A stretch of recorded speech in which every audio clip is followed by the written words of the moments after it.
বুঝতে পারবেন এজিদি মার্কা মৌলবী আছে। এজিদের দলে মৌলবী ছিল না? ছিল না? হাফেজ ছিল, মৌলবী ছিল, নামাজ পড়তো, হ্যাঁ, জামাত করতো, করে ইমাম হোসাইনকে শহীদ করেছিল। করে নামাজ পড়ে দাড়ি রেখে টুপি মাথায় দিয়ে জুব্বা পরে মৌলবী মাওলানা হাফেজ এরা ইমাম হোসাইনকে শহীদ করেছিল। এদের থেকে জালেম আর কে হতে পারে বলুন? কাল কিয়ামতের দিনে আমার নবীকে এদের সাফাত করবে? করবে? নবীর কলিজার টুকরা নাতি, যে নাতিকে নবী মাথায় নিয়েছেন, পিঠে নিয়েছেন, কোলে নিয়েছেন, বুকে নিয়েছেন, যে নাতিদেরকে নবী এত ভালোবেসেছেন, সেই নাতিদেরকে যারা নবীর নাম নিয়ে শহীদ করেছে, কোরআনের নাম নিয়ে শহীদ করেছে, আল্লাহর নাম নিয়ে শহীদ করেছে, আল্লাহর নবী কি তাদের উপর রাজি থাকবেন? কোনোদিন থাকবেন না। তারা কোনোদিন নাজাত পাবে না। তার সবচেয়ে আগে মহাব্বত দরকার। হে তরুণ যুবকেরা, হে আমার বন্ধুরা, শুনে রেখে দিন বাবা, জেনে রেখে দেন হে মুসলমান, এই জন্য আমরা আল্লাহর ওলিদেরকে মানব, আল্লাহওয়ালা মানুষদেরকে ভালোবাসবো, আল্লাহওয়ালা মানুষদের কথা শুনবো। মৌলবী হলি তার কথা শুনবো না, মাওলানা হলি তার কথা শুনবো না, আলেম হলি তার কথা শুনবো না। যদি দেখি সেই আলেমটা বা আমল আলেম, মানে আমলওয়ালা আলেম, যার কথা থেকে হিংসা নাই, যার কথার মধ্যে বিদ্বেষ নাই, যার কথার মধ্যে চগলখড়ি নাই, যার কথার মধ্যে নবীর দুশমনি নাই, যার কথার মধ্যে ওলি আল্লাহদের দুশমনি নাই, যার কথার মধ্যে আহলে বায়াতের বিরোধিতা নাই, জানবেন তিনি হলেন প্রকৃত আলেম বান্দা, প্রকৃত ওলি। এই রকম আলেমে হাক্কানি আল্লাহর ওলি বান্দাদের আমরা মোহাব্বত করব। হে তরুণ যুবকেরা, হে আমার বন্ধুরা, হে আমার মুরব্বিয়ানেরা, শুনে রেখে দিন বাবা, এইরকম একজন আল্লাহর মাহবুব বান্দা, নাম বলি হযরত হাসান বসরি রাহমাতুল্লাহ আলাইহি, বসরার বিখ্যাত আল্লাহর মাহবুব বান্দা। মানুষ যখন আরামায়েশে ঘুমিয়ে থাকে, আল্লাহর ওলিরা তখন আল্লাহর ইবাদতে মশগুল থাকে। আমার আল্লাহ কোরআন মাজিদে ওলি আল্লাহদের কথা বলেছেন, আলা ইন্না আউলিয়া আল্লাহি লা খাউফুন আলাইহিম ওয়ালা হুম ইয়াহজানুন। যারা আমার প্রকৃত ওলি বান্দা হয়, আমি আল্লাহ বলি তাদের কোনো খৌফ নাই, ডর নাই, আমি আল্লাহ বলি তাদের কোনো চিন্তা নাই। জোরে হবে না? জোরে হবে না? হে তরুণ যুবকেরা, হে আমার বন্ধুরা, শুনে রেখে দিন বাবা, জেনে রেখে দেন হে মুসলমান, যারা আল্লাহর মাহবুব বান্দা হয় তাদের সঙ্গে যদি শত্রুতা করো, হাদিস পাকের মধ্যে এসেছে, আল্লাহ রাব্বুল আলামিন জানিয়েছেন, দয়ার নবী বলেছেন, মান আদালি ওয়ালিয়ান ফাকাদ আযানতুহু বিল হার। কে আছো আমার ওলি বান্দার সঙ্গে শত্রুতা করো, আমার সঙ্গে কিয়ামতের দিনে যুদ্ধ করার জন্য প্রস্তুত হয়ে যাও। আল্লাহর সঙ্গে যুদ্ধ করা পৃথিবীর কোন মানুষের ক্ষমতা হবে না। তোমার বুকে রাখো আল্লাহরই ভয়, আসবে না কোনো দিন কোনো পরাজয়, আসবে না কোনো দিন কোনো পরাজয়। বলুন না সুবহানাল্লাহ। জোরে হবে না? হারাম হালাল জেনে, সরল সত্য মেনে, নিষিদ্ধ সব ছেড়ে উঠুক জীবন বেড়ে যাবে তুমি জান্নাতে যাওয়া ছিল স্বপ্ন তোমার। তোমার বুকে রাখো আল্লাহরই ভয়, আসবে না কোনো দিন কোনো পরাজয়। জোরে হবে না? এ তরুণ যুবকেরা, আল্লাহর ওলি বান্দারা সবচেয়ে বেশি আল্লাহকে ভয় করে। আমার আল্লাহ কোরআন মাজিদে বারবার আল্লাহ বলেছেন, ইয়া আইয়ুহাল্লাযীনা আমানুত্তাকুল্লাহ, হে বান্দারা, হে ঈমানদারেরা, তোমরা আমি আল্লাহকে ভয় করো, হাক্কা তুকাতি, যেমন ভয় করা দরকার তেমন তোমরা ভয় করো।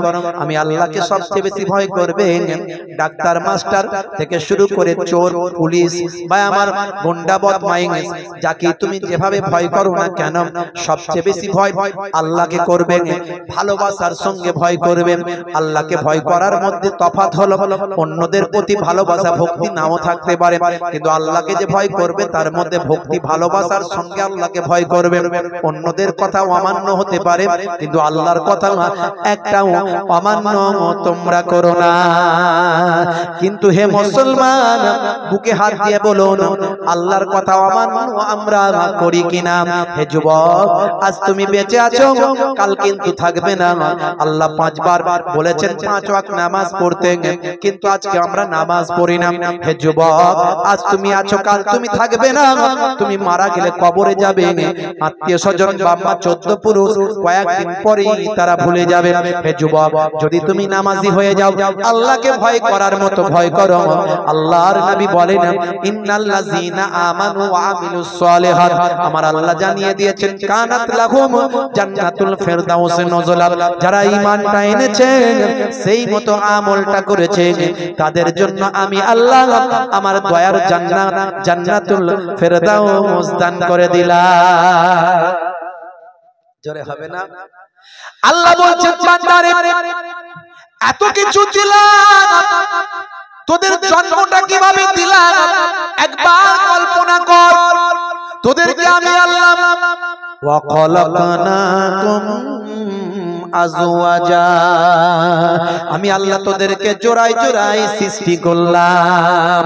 এ তরুণ যুবকেরা, আমার আল্লাহ বলছেন, লাকাদ খালাকনাল ইনসানা ফি আহসানি তাকবীম, আমি মানুষকে পৃথিবীর সর্বাপেক্ষা সুন্দর করে সৃষ্টি করেছি। এ তরুণ যুবকেরা, আমার আল্লাহ বলছেন, লাকাদ কাররামনা বানি আদম, আমি আদমের আওলাদকে উচ্চ মর্যাদা উচ্চ সম্মান দান করেছি, পৃথিবীর সর্বাপেক্ষা শ্রেষ্ঠ জীবে পরিণত করেছি মানুষকে। হে মানুষ, শুনে রেখে দাও, তোমাদের জন্য মাটিকে আমি বিছানা বানিয়েছি, তোমাদের জন্য আকাশকে আমি ছাদ বানিয়েছি, তোমাদের জন্য আমি দিনের বেলা রুজি রুটির ব্যবস্থা করেছি। ফাইজা কুদিয়াতিস সালাত ফান্তাসিরু ফিল আরদ ওয়াবতাগু মিন ফাদলিল্লাহ, এই নামাজ खत्म हो गया, चलो निकलो जमीन पर फैल जाओ, रोजी रोटी तलाश करो, इनकम करो। ए तरुण যুবকেরা, বিবি বাচ্চার হক পালন করো, পিতামাতার সেবা করো। হে যুবকেরা, শুনে রেখে দাও, আল্লাহ বললেন শুনে রেখে দাও, হে দুনিয়ার মানুষ জেনে রেখে দাও, তোমাদের জন্য এত নিয়ামত আমি আল্লাহ দিয়েছি, তোমাদের জন্য আমি আল্লাহ এত নিয়ামত দিয়েছি, শুনে রেখে দাও, জেনে রেখে দাও। আমার আল্লাহ বলছেন, ওয়া জাআলনাল লাইলা লিবাসা, আমি আল্লাহ তোমাদের জন্য রাতকে পোশাক বানিয়েছি। সব কিছুর মধ্যে সায়েন্স আছে, বিজ্ঞান আছে, বাস্তবতা আছে। আমার আল্লাহ যা বললেন একটাও অপ্রাসঙ্গিক নয়, একটাও অবাস্তব নয়, একটাও অবৈজ্ঞানিক নয়। একটু কল্পনা করে দেখুন আল্লাহ কি বলছেন। আমি অনেক উদাহরণ দিই, বেশি উদাহরণে যাব না ভাইরা আমার, দুই একটি উদাহরণ দেব। আল্লাহ সত্য, কোরআন সত্য, নবী সত্য প্রমাণ করার জন্য দুই একটি উদাহরণ। এখানে একটা আয়াতকে টেনে নিচ্ছি, নিয়ে এখানে বলছি, যেটা শুনুন। সেটা হলো, আল্লাহ রাব্বুল আলামিন বললেন, তোমাদের জন্য রাতকে পোশাক বানিয়েছি, রাতকে পোশাক বানিয়ে দিয়েছি। পোশাকের কাজ কি? পোশাকের কাজ হলো শরীরকে ঢেকে রাখা। মানে রাতের বেলা তুমি এমন ভাবে থাকবে যাতে অন্ধকার তোমাকে ঢেকে রাখে। জোরে হবে না? তার মানে আল্লাহ কি বললেন? রাতের বেলা অন্ধকারে থাকবে।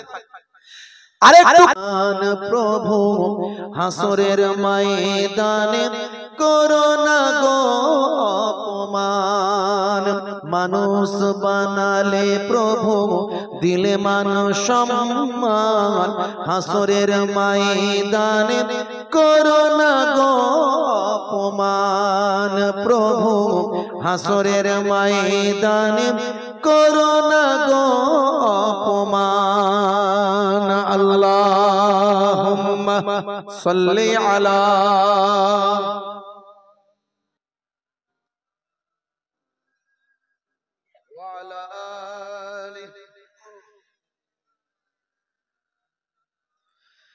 পৃথিবীর ছোট খাটো পরীক্ষাতে হৃদয়টা ভয় হয় জড়সড়,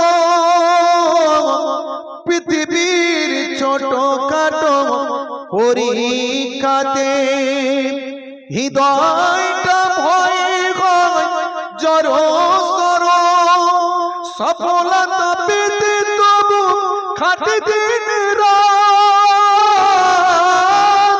সফলতা পেতে তবু খাটে দিন রাত। ইমানের ঘর বাড়ি নরবরম, ভয়াবহ কিয়ামত পরীক্ষা নিও না তুমি, ইহসান করো গো মালিক জাহান। হাসরের ময়দানে করো না গো অপমান প্রভু, হাসরের ময়দানে করো না গো অপমান। মানুষ বানালে প্রভু দিলে মান সম্মান, হাসরের ময়দানে করো না গো অপমান প্রভু, হাসরের ময়দানে করো না গো অপমান। আল্লাহুম্মা সাল্লি আলা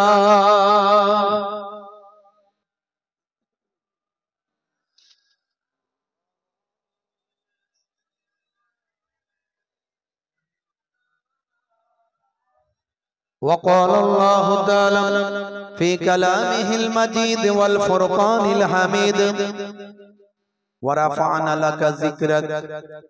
وقال الله تعالى أيضا في كتابه مخبرا وما رميت إذ رميت ولكن الله رمى. وقال النبي صلى الله عليه وسلم من تمسك بسنتي عند فساد أمتي فله أجر 100 شهيد إلى آخر الحديث أو كما قال عليه الصلاة والتسليم. শ্রদ্ধেয় সম্মানীয় ওলামা হযরত, মঞ্চ উপবিষ্ট বিশিষ্ট ব্যক্তিবর্গ, হুফাজে কিরাম, তোলাবায়ে ইজাম, সামিন হযরত, আমার পিতৃতুল্য বাপজিরা আছেন, তরুণ যুবকেরা আছেন, স্নেহের বাচ্চারা আছে, পর্দার আড়ালে আমার জননী মায়েরা বোনেরা আছে। খুব অল্প সময়ের জন্য কিছু আলোচনা। কিতাবের মধ্যে দেখতে পাওয়া যায় যে জায়গায় জিকরুল্লাহ, জিকরুন নবীর মাহফিল হয়, কেউ আসুক আর না আসুক, সেখানে আল্লাহর মালাইকা ফেরেশতারা এসে হাজিরা দেয়। আজকের এই পূর্ব পলতা ফুটবল মাঠে আল্লাহর মালাইকা ফেরেশতারা এসে হাজির হয়েছে। পৃথিবীর শ্রেষ্ঠ জায়গা হলো জান্নাতের বাগান, এই মাহফিল। পৃথিবীতে দুটো জান্নাতের বাগান আছে, জান্নাতের টুকরা। একটা জান্নাতের টুকরা মদিনা শরীফে, আল্লাহর নবীর হাদিস, সহিহ হাদিস, যেখানে যেতে গেলে সেই জান্নাতের টুকরায় গিয়ে পৌঁছাতে গেলে, বসতে গেলে মিনিমাম 1.5 থেকে 2 লাখ টাকা খরচা, ম্যাক্সিমাম আপনি যদি ফরজ হজে যান চান্স পাওয়া খুব মুশকিল, তবুও বলছি 5 থেকে 6 লাখ টাকা খরচা। আর আপনি আপনার গ্রামে জান্নাতের বাগান হয়েছে, যেটুকু প্যান্ডেল, যেটুকু মজলিস, সেটা হলো নবী বলেন জান্নাতের টুকরা। জোরে বলুন সুবহানাল্লাহ। ওই জান্নাতের টুকরা আল্লাহর নবী বলছেন মা বাইনা বাইতি ওয়া মিম্বারি রাউযাতুম মিন রিয়াজিল জান্নাহ। রাসূল পাক সাল্লাল্লাহু আলাইহি ওয়াসাল্লাম বলেন আমার ঘর থেকে মসজিদে নববীর মিম্বার পর্যন্ত এটা হলো জান্নাতের টুকরা। আর সেই নবী বলছেন যেখানে জিকরুল্লাহ, জিকরুন নবীর মাহফিল হয়, সেটাও হলো জান্নাতের বাগান। তো জান্নাতের বাগানে আমরা না এসে যদি ঘোরাঘুরি করি, দোকানদানি, বাজার, মেলা, কেনাকাটা, এগুলো প্রতিদিনই পারবেন। বাজারে যাবেন, কেনাকাটা করবেন, কিন্তু জান্নাতের বাগান প্রতিদিন পাবেন না। ভাইরা আমার, কিছু সময়ের জন্য এসে বসে যান বাবা মা। আমি মোহেবুল্লাহ হুসাইনি আপনাদের গ্রামে এসেছিলাম ভাই আমার 3-4 বছর আগে। মানুষ ফোন করে ডেট করে গিয়ে পায় না, 2-3 বছর আগে থেকে ডেট লিখিয়ে তবে কোন রকমের ডেট পায়।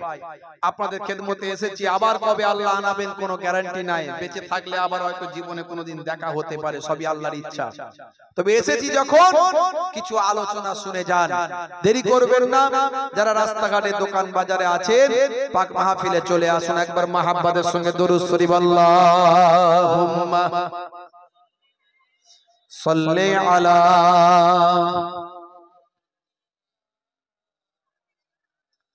ওয়া আলা আলি সাইয়্যিদিনা। হে তরুণ যুবকেরা, হে আমার বন্ধুরা, শুনে রেখে দিন বাবা, জেনে রেখে দেন হে মুসলমান, আজকে আমরা পাক মাহফিলে বসেছি, কিছু শুনবো, জানবো, বুঝবো।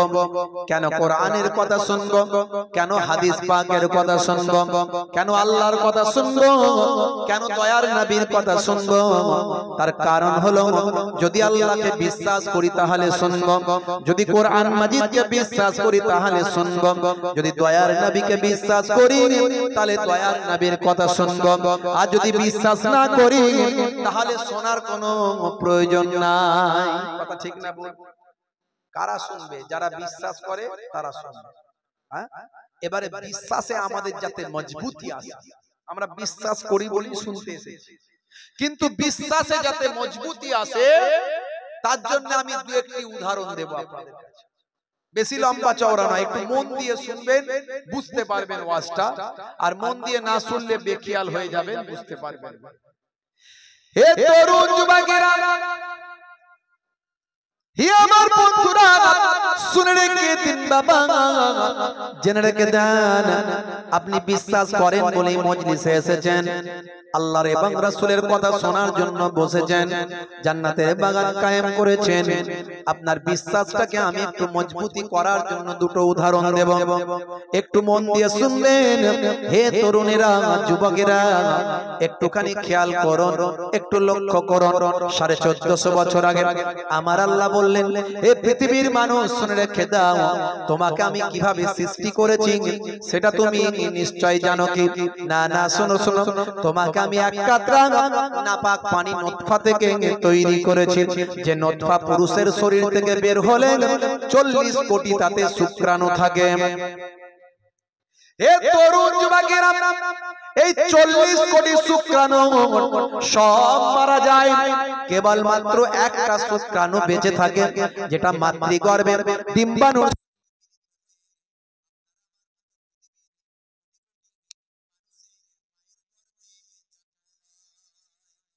বলছেন, বান্দারে, এক কাতরা নাপাক পানি থেকে তোমাকে আমি সৃষ্টি করেছি। ওই এক কাতরা নাপাক পানি, যে পানিটা শরীর থেকে বের হলে গোসল করা ফরজ হয়ে যায়।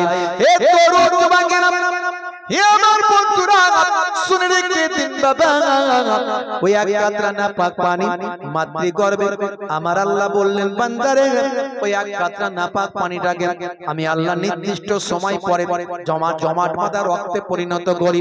সুম্মা কানা আলাকাতান ফাখালাকা ফাসাওয়া, জমাট বাঁধা রক্তপিণ্ড তৈরি করলাম। জমাট বাঁধা রক্তপিণ্ডটাকে আমার আল্লাহ বলেন, আরো কিছু সময় যাওয়ার পরে, একটা নির্দিষ্ট সময় পার হতে না হতে, আমি আল্লাহ সেই জমাট বাঁধা রক্তটাকে গোশতের টুকরোতে পরিণত করে দিলাম। গোশতের টুকরোটা মাতৃগর্ভে থাকার পরে আমার আল্লাহ সেটাকে বড় করতে লাগলেন।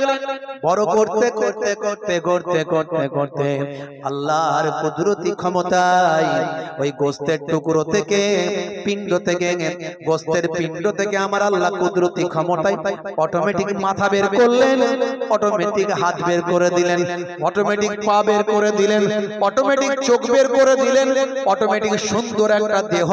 হে তরুণ যুবকেরা, মাতৃগর্ভে আমার আল্লাহ হাত পা পঞ্চ ইন্দ্রিয় নাসিকা কর্ণ জিহ্বা ত্বক দিয়ে মাতৃগর্ভে একটা সুন্দর মানুষ তৈরি করলেন। হবে না? ভাবুন, কল্পনা করুন। হে যুবক, হে যুবক, ধরাকে সরা মনে করেছো বাপ, আজকে ক্ষমতা হয়েছে, ক্ষমতার বড়াই করছো। কত ক্ষমতাওয়ালা মাটিতে মিশে গুঁড়ো হয়ে গেছে, অস্তিত্ব নাই। কত শক্তিশালী, কত বাদশাহ, কত পৃথিবীর ক্ষমতাশালী ব্যক্তিগুলো মাটির সঙ্গে মিশে ধুলো হয়ে গেছে, কোনো খবর নাই। আজ যে ধনী কাল সে গরিব, আজ যে গরিব আল্লাহ চাইলে তাকে ধনী বানাতে পারে। হে যুবক, তোমার চোখের সামনে কত মানুষ মারা গেল, তুমি তাদেরকে জানাজার নামাজে অংশ নিয়েছো, তাদের দাফন করেছো, তুমি দেখেছো কত মানুষকে মারা যেতে। আজ যে তুমি বেঁচে আছো, কাল থাকবে কিনা গ্যারান্টি কি দিতে পারবে যুবক? পারবে না। তাহলে এসো আল্লাহর পথে ফিরে এসো। আমার আল্লাহ কোরআন মাজিদে বললেন, বাল তুসিরুনাল হায়াতাদ দুনিয়া ওয়াল আখিরাতু খায়রুন ওয়া আবকা। এই দুনিয়া হলো তোমাদের জন্য ক্ষণস্থায়ী, পরকালটা হলো তোমাদের জন্য চিরস্থায়ী। এখানে গড় আয়ু হয়ে গেছে কত বছর? গড় আয়ু হয়ে গেছে এখানে 50, 60, 70। আর ভাইরা আমার, ভারতবর্ষের মানুষের গড় আয়ু 50, 60, 70 বছর হয়ে গেছে। আগের যুগের মানুষেরা বাঁচত কত বছর? আদম নবীর জামানায় মানুষ বাঁচত 900 বছর, 1000 বছর। বুঝতে পারছেন? মুসা নবীর জামানায় মানুষ বাঁচত 700 বছর, 600 বছর, 500 বছর। ভাইরা আমার, একজন ব্যক্তি মা সাফুরার গর্ভ থেকে যার জন্ম হয়েছিল তার নাম হলো আউস বিন আনাক। এই আউস বিন আনাক বেঁচে ছিল 3500 বছর। বুঝতে পারছেন? এসব ঘটনা যদি বলি সময় অনেক চলে যাবে বাপ, সময় বেশি দিতে পারবো না। কারণ ভাইরা অনেক আশা করে আজকে আমাকে নিয়ে এসেছেন, অনেক কথা তারা বলেছেন। অনেকে বলেছেন হুজুর এই ওয়াজটা করবেন, অনেকে বলেছেন হুজুর এই গজলটা বলবেন, অনেকে ফোন করেছে, ফোন করে বলেছে হুজুর এই ওয়াজটা করবেন। আবার ভাইরা বলেছেন হুজুর একজন নামাজি, নতুন নামাজি, নামাজের পড়ার তিনি মনস্থির করেছেন, তাকে একটা পুরস্কার দেওয়া হবে। তিনি নামাজ পড়তে অনুপ্রাণিত হয়েছেন, কমিটির ভাইদের পক্ষ থেকে তাকে একটা পুরস্কার দেওয়া হবে। কি পুরস্কার দেওয়া হবে সেটা যখন দেওয়া হবে তখন দেখবেন, এখন বলবো না। আমরা কেন তাকে পুরস্কারটা দেব, কমিটির ভাইরা কেন দেবেন? যাতে করে পুরস্কারটা এই জন্যই দেওয়া হবে যে যাতে করে তাকে দেখে আরো অনেক নামাজি ভাই বেড়ে যায়। জোরে বলুন সুবহানাল্লাহ। তাহলে এই একটা পর্ব আছে, এখানে একটু কাজ আছে, অনেক আলোচনা আছে। আবার ভাইরা বলেছে হুজুর আপনি চলে যাওয়ার আগে একটু আগামী বছর যাতে জলসাটা হয় তার জন্য একটু ব্যবস্থাও করতে হবে। তাহলে কত কিছু কাজ আছে, বুঝতে পারছেন? তার মাঝখানে আলোচনা লম্বা চওড়া নয়। মুসলমান একটু খেয়াল করুন বাবা মার, এই যে আমরা 50 বছর 60 বছর বাঁচি, আগের যুগের মানুষ ভাই আমার 1000 বছর, 1500 বছর, এমনকি 3500 বছর পর্যন্ত আউস বিন আনাক বেঁচে ছিলেন। তখনকারের মানুষেরা উম্মতে মুহাম্মাদের কথা শুনে বলতেন, হাগো নবী ও আল্লাহর নবী, উম্মতে মুহাম্মাদি নাকি 50, 60, 70, 80 বছর বাঁচবে, তারা সাবালক হবে। প্রশ্ন করেছিলেন তারা কি সাবালক হবে? হ্যাঁ সাবালক তো হবে। তাদের কি বিয়ে শাদী হবে? তাদের কি বাচ্চা কাচ্চা হবে? বলে হ্যাঁ ওরই ভিতরে সবে আল্লাহর নবী এই অল্প বয়সে 70, 80 বছরে তাদের বিয়ে শাদীও হয়ে যাবে, বাচ্চা কাচ্চাও হবে। বলে হ্যাঁ। বুঝতে পারছেন? তারা আগের যুগের মানুষেরা নবীদের কাছে উম্মতে মুহাম্মাদির কথা শুনে অবাক হয়ে যেত। এই ঘটনা আছে, তাফসিরে পাবেন, অনেক কিছু আলোচনা আছে এরকম। ভাইরা আমার, তো আমার আপনার নবীকে, নবীর উম্মতদের এত কম বয়স কিন্তু সম্মান বেশি না কম? যারা বলেন সম্মান বেশি না কম? 5টা রাত আছে, 5টা রাত আল্লাহ দিয়েছেন উম্মতে মুহাম্মাদির। 5টা রাত, ঈদের রাত, বকরা ঈদের রাত। চাঁদ রাতে ছেলেরা ফুর্তি করে, ওটাই ইবাদতের রাত, দোয়া কবুলের রাত। ওই রাতে ইবাদত করলে ভাই আমার শত শত মাস ইবাদত করার থেকে বেশি উত্তম। চাঁদ রাত এগুলো দোয়া কবুলের রাত, ইবাদতের রাত। ঈদের রাত, বকরা ঈদের রাত, আশুরার রাত। আশুরা মানে মুহররম মাসের 10 তারিখ আশুরার রাত, আর শবে বারাতের রাত। শবে বারাত নিয়ে কিছু মোল্লা মৌলবী বলছে না, শবে বারাতে নামাজ পড়া বলছে পেশাখানায় রাত কাটানোর সমান। বলুন নাউজুবিল্লাহ। এগুলো মৌলবীদের কথা, শুনলে অবাক হয়ে যাবেন। আর আমাদের দেশেও একটা দুটো মৌলবী এরকম বেরিয়েছে, মোটা মোটা চেহারা করেছে, আবার ভাসিয়ে ভাসিয়ে কথা বলছে, পরিহাস করছে। বলছে মেয়েরা আমাকে ফোন করছে, হুজুর সবে বরাতে তুই নামাজ পড়বো, এরকম করে বলছে। ছি ছি ছি, কি নিয়ত করব? আমি বললাম তুই নিয়ত করবি, তুই মরে যাবি, মরে যাবার মৌলবী বলছে।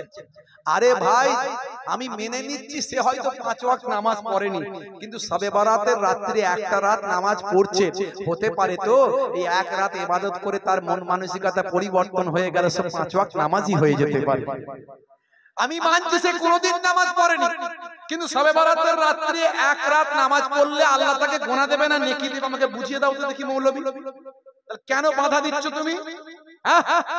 যেখানে আল্লাহর নবী নিজে নামাজ পড়েছেন শবে বরাতের রাত্রিতে লাইলাতুন নিসফি মিন শাবান, যেখানে 20-25 খানা হাদিস আছে, তার মধ্যে সহিহ হাদিস আছে, হাসান পর্যায়ের হাদিস আছে, যায়ীফ পর্যায়ের হাদিস আছে, কিন্তু হাদিস তো আছে। কত উদাহরণ দেব? এখন এই মৌলবীগুলো জ্বালায় অস্থির হয়ে যাচ্ছি আমরা, সাধারণ মানুষও অস্থির, কার কথা শুনবো? বলছে নামাজ পড়তে হবে না, নামাজ পড়লে নাকি বিরাট গুনাহ। ভাই শুনেছেন কোনদিন বাপের কালে নামাজ পড়লে গুনাহ হয়? এখনকার মৌলবীদের কথা বলছে নামাজ পড়লে গুনাহ, কেন রে ভাই? ইস, আখিরি জামানা। আমার কাছে 2-3 খানা হাদিস আছে, আমি এক্ষুনি বলতে পারতাম, ইবনে মাজাহ শরীফের হাদিস আমার সামনে এক্ষুনি রাখা আছে, একদম আমি রেডি করে রাখি সব সময়, বুঝতে পারছেন ভাইরা আমার, তরুণ যুবকেরা আমার, মুরব্বিয়ানেরা আমার, একেবারে এটা হলো সুনান ইবনে মাজাহ শরীফের হাদিস 1388 নম্বর হাদিস। আন আলী ইবনে আবি তালিব قال قال رسول الله صلى الله عليه وسلم। তারা চশমার পাওয়ারের সমস্যা আছে, একটু বড় করে নি। ইজা কানাত লাইলাতুন নিসফি মিন শাবান ফাকুমু লাইলাহা ওয়া সুমু ইয়াওমাহা ফাইন্নাল্লাহা ইয়ানজিলু ফিহা লিগুরুবিশ শামস ইলা সামাঈদ দুনিয়া ফায়াকুলু আলা মিন মুস্তাগফিরিন ফাআগফিরা লাহু আলা মুস্তারজিকুন ফাআরযুকাহু আলা মুবতালা ফাউআফিয়াহু আলা কাযা আলা কাযা হাত্তা ইয়াতলু আল ফাজর।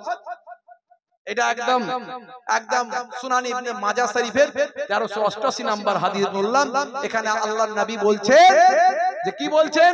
আল্লাহর নবী বলছেন ইজা কানাত লাইলাতুন দাঁড়ান বড় করে নি, ইজা কানাত লাইলাতুন নিসফি মিন শাবান, যখন তোমাদের মাঝখানে শাবান মাসের মধ্য রজনী আসবে, নিসফি মানে মধ্য রজনী আসবে, ফাকুমু লাইলাহা, তোমরা রাতের বেলা নামাজ পড়ো। জোরে বলুন সুবহানাল্লাহ।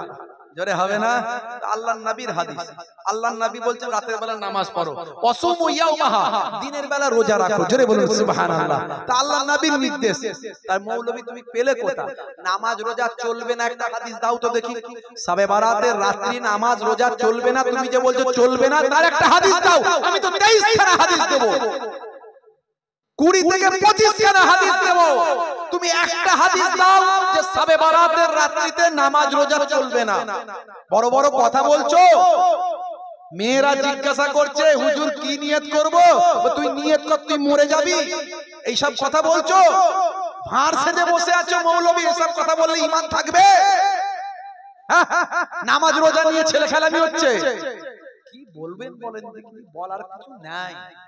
বাসারিকে সামাউন বলল হুজুর বেয়াদবি নেবেন না, আপনার যে চিঠিটা দিয়েছিলেন, যে লেখাটা দিয়েছিলেন, এই লেখাটা দেখানোর কোনো প্রয়োজন হয়নি।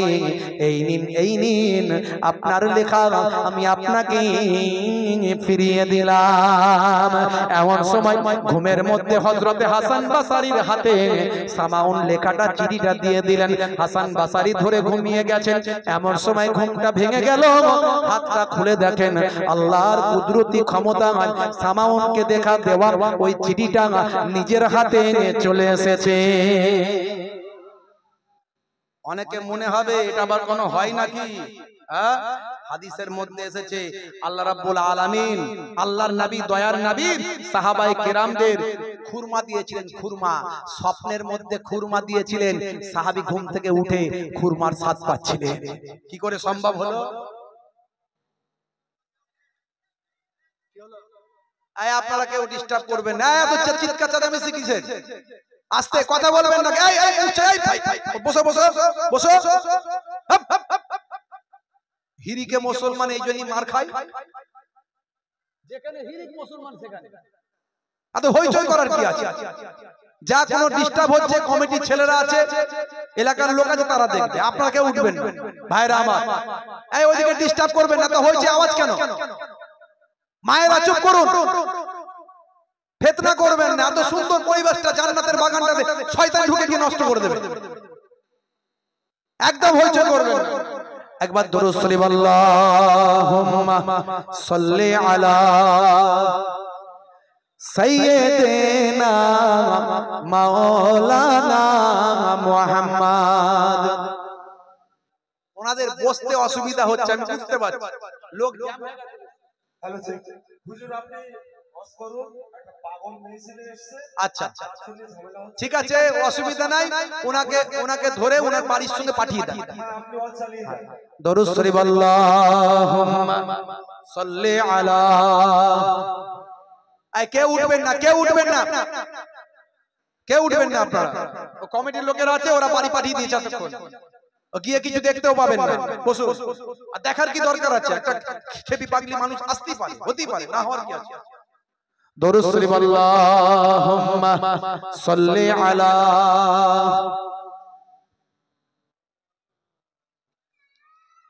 ওয়া আলা আলিহি।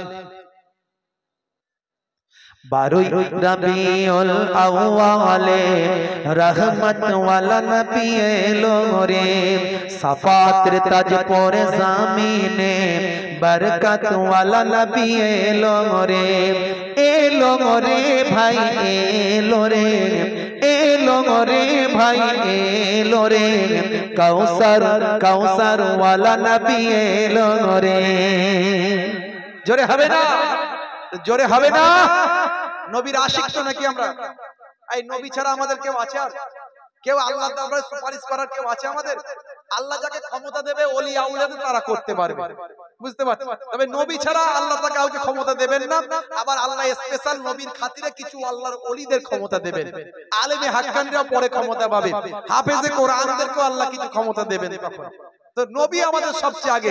সেই নবীর নামে একবার জোরে সোরে আমরা ভাই আমার জোরে বলো সুবহানাল্লাহ, জোরে বলো সুবহানাল্লাহ। নারে তাকবীর, লব্বাইক ইয়া রাসূলুল্লাহ, লব্বাইক ইয়া রাসূলুল্লাহ, লব্বাইক লব্বাইক লব্বাইক। নারে তাকবীর।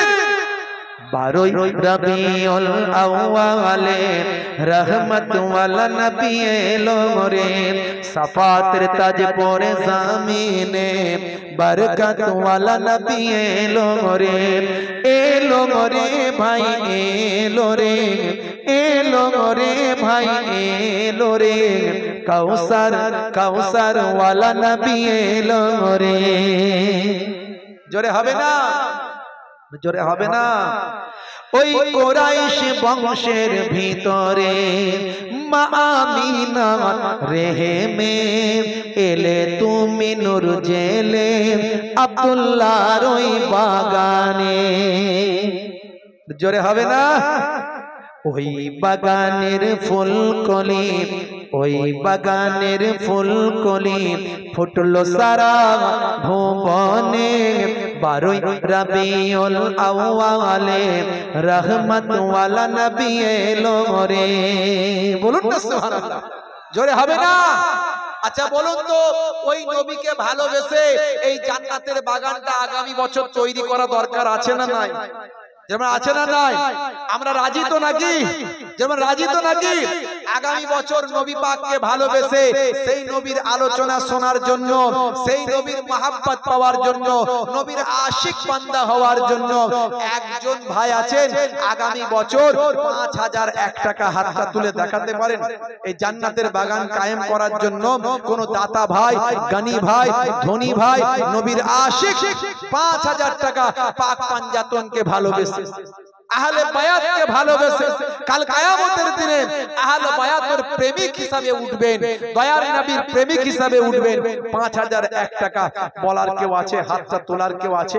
মাশাআল্লাহ, আমার বাপজি হাত তুলে দিয়েছে, হাত তুলে দিয়েছে। কি নাম? জনাব মোহতারাম সম্মানীয় খালেক বিশ্বাস সাহেব আমার বাপজি থাকতে না পেরে আহলে বায়াতের মহব্বতে দয়ার নবীর আশিক হওয়ার জন্য কাল কিয়ামতের দিনে আমার আল্লাহ যেন এই দানটাকে নাজাতের জরিয়া বানিয়ে দেন। বলুন আল্লাহুম্মা আমিন। মোহতারাম খালেক বিশ্বাস সাহেব 5001 টাকা জোরে বলুন মারহাবা, বলুন না মারহাবা, নারে তাকবীর, দোয়া চাই আল্লাহুম্মা আমিন। আমার মাবুদ আল্লাহ, তোমার এক বান্দা মাবুদ, তোমার নবীর আশিক, আহলে বায়াতের প্রেমিক মাবুদ আল্লাহ, আপনার এক বান্দা আহলে বায়াতের প্রেমিক, আপনার নবীর আশিক, আপনার গোলাম মাবুদ আল্লাহ, আমার বাপজি মোহতারাম খালেক বিশ্বাস সাহেব থাকতে না পেরে আমার বাপজি আগামী বছর জান্নাতের বাগানটা কায়েম করার জন্য 5000 টাকা তার মেহনতের পয়সা জান্নাতের বাগানে দিয়েছেন। মাবুদ আল্লাহ গো, আমার আল্লাহ তুমি বলেছো কোরআন মাজিদে এসেছে, তুমি বলেছো একের বদলে আমি 10 দিই, মান জাআ বিল হাসানাতে ফালাহু আসরু আমসালিহা, বান্দা একের বদলে আমি 10 দেব, এটা কোরআনের কথা, কোরআনের গ্যারান্টি।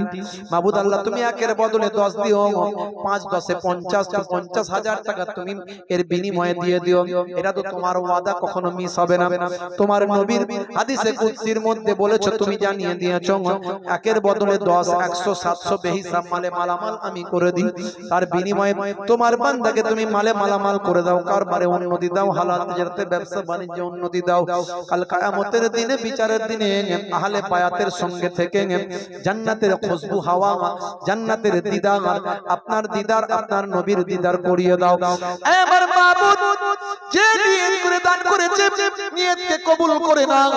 মাবুদ আল্লাহ তোমার নবী বলেছেন বুখারী শরীফের হাদিস, ইন্নামাল আমালু বিন্নিয়াত, নিয়তের উপর আমল হয়। তুমি তোমার বান্দারা যে যা নিয়ত করে দান করবে চিন্তা করছে, মাবুদ নিয়তকে কবুল করে নাও। কেউ কারো বাপ কবরে, কারো মা কবরে, ভাই বোন আত্মীয় স্বজন কবরে, মাবুদ আল্লাহ তুমি গরিবকে ধনী বানাতে পারো, ধনীকে গরিব বানাতে পারো, জিন্দাকে মুর্দা, মুর্দাকে জিন্দা, বড় বড় অসুখ থেকে তুমি সুস্থ দিতে পারো, আবার মানুষকে যে কোনো সময় অসুস্থ বানাতে পারো। তুমি চাইলে ক্যান্সার দিতে পারো, টিউমার, প্যারালাইজ, হার্ট অ্যাটাক দিতে পারো, ভেলোর, চেন্নাই, ম্যাড্রাস, ব্যাঙ্গালোর পাঠাতে পারো, লক্ষ লক্ষ টাকা খরচ করাতে পারো। তুমি চাইলে র্যান্ডাক জিনটাকে সামান্য কোয়াক ডাক্তারে সুস্থ রাখতে পারো। তোমার বান্দারা যারা দান করবে বা করছে মাবুদ আল্লাহ মালে মালামাল করে দাও, বিপদ আপদ মুসিবত থেকে উদ্ধার করে দাও, ছেলে মেয়ে বিবি বাচ্চা স্বামী স্ত্রী আল্লাহ সুখের সংসার বানিয়ে দাও। দিদারে কাবা, দিদারে মদিনার মেহমান বানিয়ে দাও, আমিন। 5 জন ভাইকে চাইবো, 5 জন ভাইকে 3001 টাকা করে, 3001 টাকা। এক মা আমার তামান্না নাম 1000 টাকা নগদ দিয়ে পাঠিয়েছে, জোরে বল আল্লাহুম্মা আমিন। নারে তাকবীর। আমার মায়েরা আপনারা বলে বলে পাঠান বাচ্চাদের হাত দিয়ে, আর বাচ্চাদেরকে একটু খাতা পেন নিয়ে মায়েদের কাছে পাঠিয়ে দেন। 5 জনকে চেয়েছি আহলে বায়াতের মহব্বতে 3001 টাকা করে হাত তুলতে পারেন, 3001 টাকা করে হাত তুলতে পারেন আহলে বায়াতের মহব্বতে। দোয়া চাইবো আপনাদের পীরের ঘরের আওলাদ মুসাফির হালাতে আছি, কাল কিয়ামতের দিনে আহলে বায়াতের সঙ্গে যেন আল্লাহর জান্নাত নসিব করে দেন, আহলে বায়াতের সঙ্গে যেন সেদিন কাল কিয়ামতের দিনে দিদার করিয়ে দেন। আছে 3001 টাকা আহলে বায়াতের মহব্বতে 5 জন ভাই বলতে পারেন, দাতা ভাই, গানি ভাই, ধনী ভাই, 5 জন ভাই হবেন, একটু হাতটা তুলে বলতে পারেন। আচ্ছা 8 ভাই বলেন 1001 টাকা করে, 8 জন, জান্নাত হলো 8টা, জান্নাত কটা? 8টা। একটু 1001 টাকা করে হাতটা তুলে বলেন, কাল কিয়ামতের দিনে এটা নাজাতের জারিয়া হয়ে যাবে। আছেন একটুখানি বলতে পারেন, বেশি সময় থাকতে পারবো না, আর মিনিট 15 20 থাকবো।